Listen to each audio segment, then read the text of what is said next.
Esto no es un cyborg. Esto tampoco es un cyborg. Esto es un cyborg. ¿Quieres saber por qué? Acompáñame a descubrirlo en esta explicación y comentario del Manifiesto Cyborg de Donna Haraway.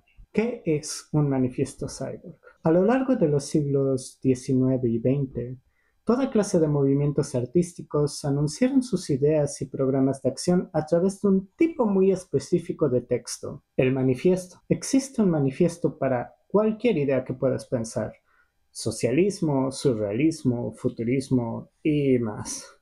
La mayoría consisten en una declaración directa sobre un status quo el cual se busca revolucionar y los medios por los que se va a obtener dicho cambio. El propósito de un manifiesto es convencer. Habiendo explicado esto, el manifiesto cyborg es más bien un anti-manifiesto. Aún tiene el fin de comunicar las ideas de una agenda que busca cambiar el status quo, pero no busca la adherencia. Este texto busca la blasfemia. La blasfemia requiere que una se tome las cosas muy en serio, y para mí es el mejor referente que puedo adoptar desde las seculares tradiciones religiosas y evangélicas de la política norteamericana, incluido el feminismo socialista. Por eso, este trabajo es mucho más auténtico que si surgiese como mito e identificación. La blasfemia nos protege de la mayoría moral interna y al mismo tiempo insiste en la necesidad comunitaria. La blasfemia no es apostasía. El manifiesto cyborg no quiere crear un movimiento que toma una posición elevada y se diferencia del resto de los mortales. Es un movimiento inminente en las entrañas mismas del mundo posmoderno, capitalista y occidental. Lo que busca al escoger la blasfemia como estrategia es asumir que se tiene que ser confrontativo sin esperar a las condiciones ideales o a los estándares de pureza necesarios para actuar. Por eso es relevante la segunda parte del título de este libro: Cyborg, organismo cibernético, el híbrido entre criatura y máquina, entre el mundo real de lo social y la ficción en su punto más especulativo. Los cyborg no tiene historia de origen, porque, aunque perverso, no es el resultado de una represión a la Freud. No es una sublimación que nos protege de lo prohibido. Es el resultado esperado del dominio del individuo abstracto creado por las narrativas occidentales, aun si no se le reconoce como tal. Lo cyborg es bastardo en cuanto no puede, y en cierto modo no quiere, borrar sus huellas. Su problema principal, por supuesto, es que son los hijos ilegítimos del militarismo y del capitalismo patriarcal, por no mencionar el socialismo de Estado. Pero los bastardos son a menudo infieles a sus orígenes. Sus padres, después de todo, no son esenciales. Anteriormente, la separación entre hombre y máquina era evidente porque, vamos, mira este clanker, está lleno de mecanismos, es angular, pero, sobre todo, no tiene voluntad propia. Pensar lo contrario era paranoia. Últimamente, esa separación ya no es tan clara. No es solo que sea más difícil hacer la separación entre humano y máquina en sus acciones, es también la miniaturización de los mecanismos. Chips, circuitos, cámaras. Ya no hay máquinas solo en el lugar del trabajo. Hay máquinas por todos lados. Piensa en esto: ¿qué tan aislado y disfuncional quedas si pierdes tu celular y no puedes reemplazarlo pronto? Identidades fracturadas. La omnipresencia de la máquina, de su poder, su ubicuidad y sus peligros, nos recuerda el poder y la ubicuidad de otros organismos. Las mujeres. Para el hombre, preguntarse ¿qué sentido tienen las cosas? ¿Quién soy? ¿Cuál es mi lugar en este mundo? Es una crisis existencial, un regreso a la angustia del caos puro. Es confrontarse a un mundo destruido. Esta situación para las mujeres, y en especial para las mujeres del incipiente feminismo de la tercera ola, es su campo de cultivo, su condición de posibilidad. Haraway ilustra esto último con el activismo de las mujeres de Greenham. ¿Han visto el meme del bebé enfermo contra la bomba atómica. Bueno, este es un caso parecido. Y en esta situación, las mujeres ganaron. En 1981, un grupo de mujeres organizaron un movimiento pacífico e instalaron un campamento de protesta en la base estadounidense de Greenham Common, Inglaterra, con el fin de impedir la instalación de ojivas nucleares en su comunidad. Las manifestaciones duraron años y lograron reunir el apoyo tanto de vecinos como de figuras reconocidas. A través del absurdo, lograron sabotear cada uno de los intentos de escabullir los misiles hasta que el ejército norteamericano simplemente decidió dejar de intentarlo. Claro, este es un resumen muy breve de este evento. Lo importante de aquí es ver cómo aquello que era antes invisible o no tomado en serio, de súbito se muestra como una forma efectiva del ejercicio feminizado del poder, que se vuelve de más en más la estrategia al alcance de los colectivos fuera de la hegemonía. El hombre moderno usó la categoría de trabajo para construirse como sujeto. Con él se conoce a sí mismo y se divide o diferencia de su producto. Toda la teoría marxista se basa en esta influencia hegeliana. Haraway entiende que la formación identitaria de las mujeres transita otro circuito. Para ella, ser constituida por el deseo del otro no es lo mismo que ser alienada del producto de tu trabajo. Vamos a explicarlo y sin meternos mucho en el laberinto lacaniano. Si tú trabajas en una fábrica de paletas de malvavisco y yo vengo y te quito todas tus paletas, les pego gomitas con forma de cara y luego las llamo las ingaturroñas para venderlas a un precio descomunalmente mayor, tú aún eres un trabajador, uno que ha sido despojado de la satisfacción de su trabajo. Tu identidad está herida, pero está ahí. Solo hace falta resarcirla, hacer justicia al agravio. Por el contrario, ser constituida por el deseo del otro es no tener forma,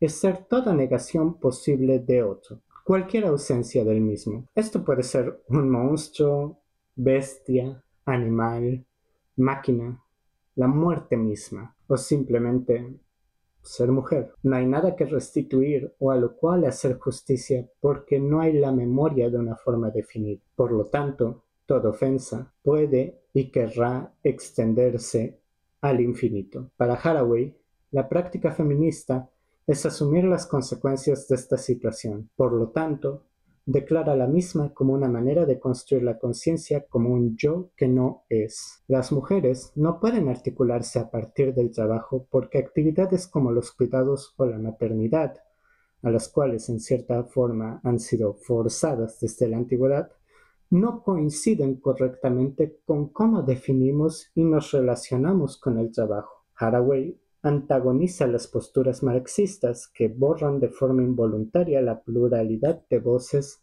que se hace visible en otro tipo de posturas como el anticolonialismo, pero antagoniza aún más las formas de feminismo que voluntariamente intentan borrar dicha diferencia en nombre de crear un frente que incluya a todas las mujeres. El cyborg se asume plural y por lo tanto postmoderno, lo cual le permite no solo rechazar la construcción de su conciencia a partir del trabajo, sino incluso denunciar cómo el trabajo está siendo cambiado por el capitalismo tardío, específicamente cómo el trabajo se vuelve cada vez más feminizado, es decir, vulnerado, explotado, menospreciado como servicio y sujeto a horarios que son una burla de la jornada de 8 horas. Conforme el capitalismo encuentra nuevas formas de menospreciar el trabajo, nuevos modelos de familias, de relaciones y de género se producen. Haraway muestra esta transformación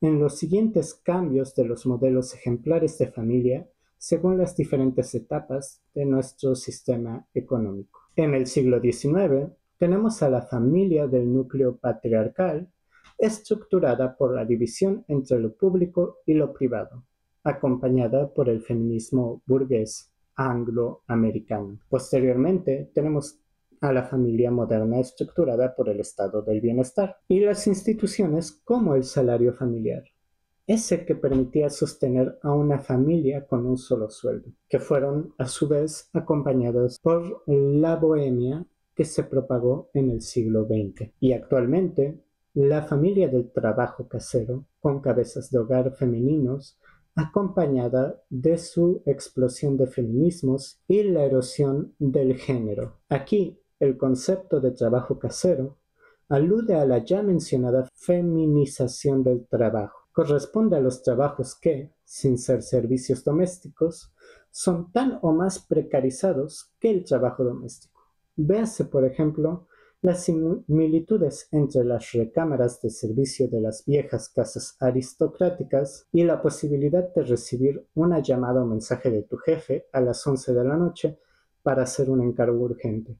Estas transformaciones, junto con el desarrollo de tecnologías cada vez más miniaturizadas, deshacen la división entre lo privado y lo público. Las mujeres en el circuito integrado. Una consecuencia de los cambios que llegaron con el capitalismo tardío es que permiten entender la situación de las mujeres como una resistencia contra un circuito integrado de instituciones y no solamente como una simetría entre individuos que pertenecen a una de dos especies monofiléticas de hombres o mujeres. Haraway nos presenta cómo las mujeres son sometidas a un vaivén entre la exclusión y la asignación de roles estrictos, un tira y afloja que fusiona todas las articulaciones sociales en función de las necesidades del capital. El circuito de esta autora estaría constituido por estas instituciones, lo cual podemos ver en los siguientes ejemplos. En la educación, por ejemplo, la enseñanza pública se hace mejor y más accesible, pero solo en cuanto la misma responde a las necesidades de las industrias tecnológicas.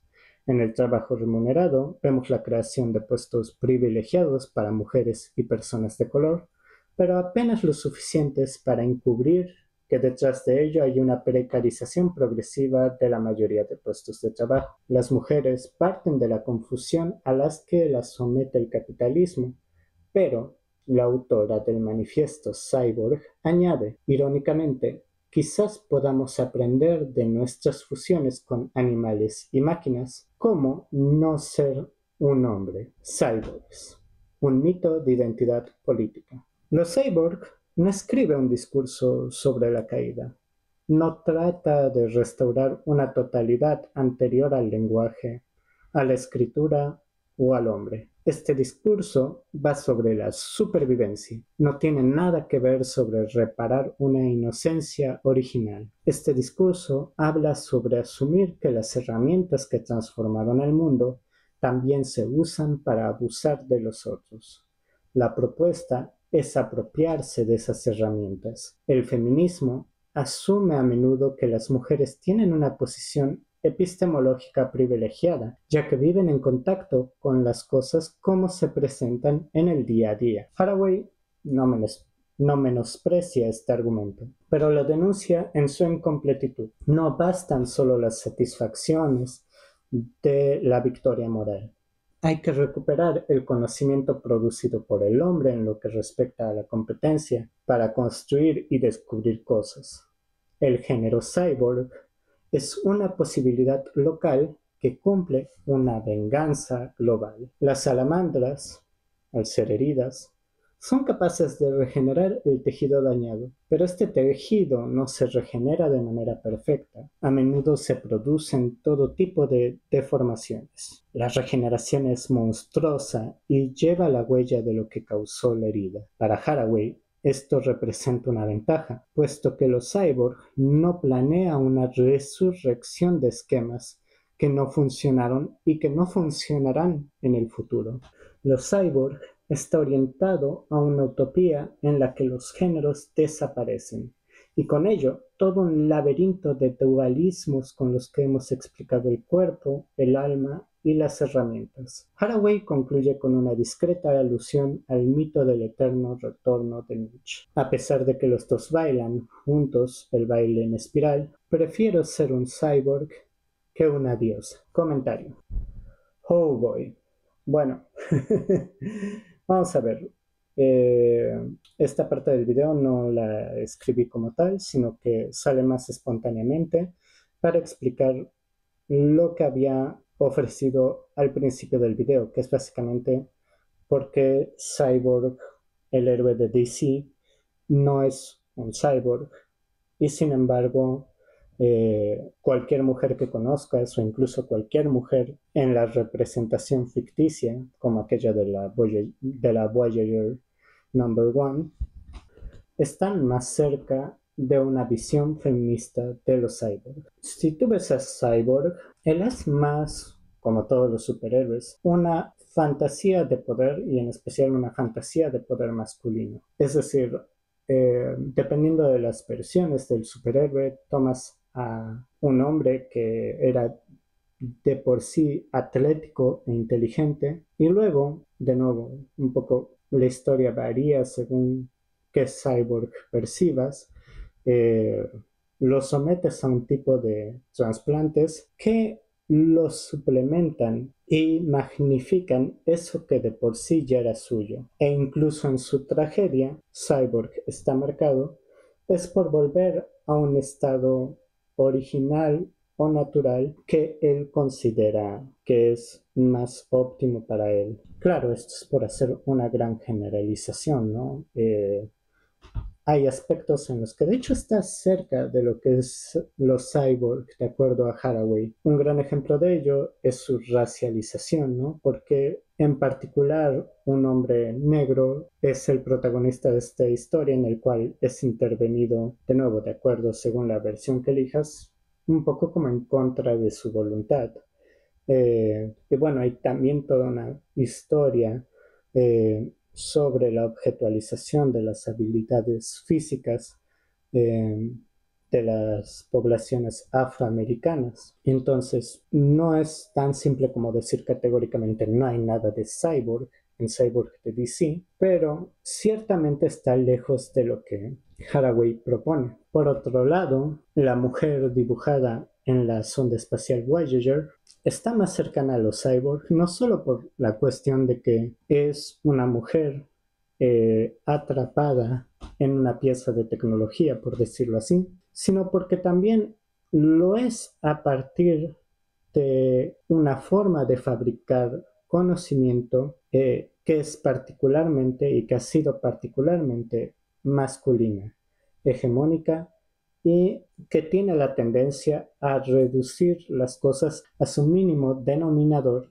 sin preguntarle precisamente a aquellos a los que toma como objeto de su estudio. El manifiesto Cyborg, en cierto modo, es verdaderamente como uno de sus videos conspirativos en los que afirman que los Simpson predijeron todo. Claro, hay que tomarlo por lo que es, un escrito que a pesar de haber sido escrito en 1985, sigue siendo bastante relevante incluso el día de hoy. Realmente este efecto de lo predijeron todo viene más de la distancia histórica que de una falla inherente de su argumento. Haraway es sincera respecto a las consecuencias negativas del capitalismo y cómo el desarrollo tecnológico refuerza la opresión de las mujeres y otros grupos subalternos. No obstante, conserva cierto optimismo en el potencial revolucionario de esa misma tecnología que, después de medio siglo y obras como Realismo Capitalista de Mark Fisher, se siente como si hubiera sido deslavado por el sol. La lectura del manifiesto Cyborg se beneficia ciertamente de la experiencia histórica, es decir, de mirar al pasado y ver que la idea de que es posible subvertir los sistemas a partir de estrategias no violentas, basadas en la sátira, la creatividad y la imaginación, no fue exactamente la panacea que prometía en aquel entonces. Este texto no es una propuesta cerrada, sino apenas un comienzo. Y eso le juega mucho en favor, ya que críticas que se le hacen a posteriori desde otros lugares, como la ausencia de menciones a las comunidades con capacidades diferentes, es simplemente complementada con la creación de nuevos textos que, sin rebatirlo, amplían esa teoría. Ahora bien, no soy mujer, estoy de acuerdo con buena parte de los valores propuestos por la mayoría de los feminismos existentes en esta época, pero al no serlo, no es como que pueda explayarme o presentarme como una autoridad en lo que se refiere a hablar de hacia dónde debe ir el feminismo o los feminismos. Sin embargo, creo que este texto aún es de ayuda para desmontar las propuestas que presentan al feminismo como un esencialismo y una mistificación abusiva de la mujer y de la naturaleza. El manifiesto Cyborg presenta muchos de sus argumentos de una manera poco accesible hacia aquellos que no están al tanto del pensamiento postmoderno. Ciertamente es un texto mucho más rico de lo que parece una vez que ya has leído a Deleuze, Baudrillard, Foucault, Barthes, etc., pero en lo que se refiere a detener la idealización de lo femenino, presenta sus ideas de forma bastante directa y sencilla de comprender. Es muy graciosa la visión que tenemos del cyborg en la cultura pop, como un hombre que cambia partes de su cuerpo con armas, y como lo que es un cyborg en filosofía, viene siendo literalmente su opuesto. Pero en cierto modo, entender por qué esto es así es precisamente todo el argumento del libro. Espero explorar un poco más ese aspecto de la teoría cyborg cuando hable sobre otros libros de posthumanismo, xenofeminismo y aceleracionismo feminista. Eso fue todo por hoy. Espero que les haya gustado el video. Compartan, suscríbanse y dan like, eso me ayudaría muchísimo. Si por alguna razón aún están aquí, me gustaría decirles que planeo comenzar una serie larga del iceberg de teorías conspirativas, pero analizado desde un punto de vista filosófico para Halloween. Yo sé bien que suena un poco como un oxímoron, pero desde que vi el video de 9 horas de Wendy Boone explicando ese iceberg, he querido hacer algo así solo por diversión. Si gustan, pueden decirme en los comentarios qué tal les parece esa idea. En fin, muchas gracias por su atención y nos vemos hasta la próxima.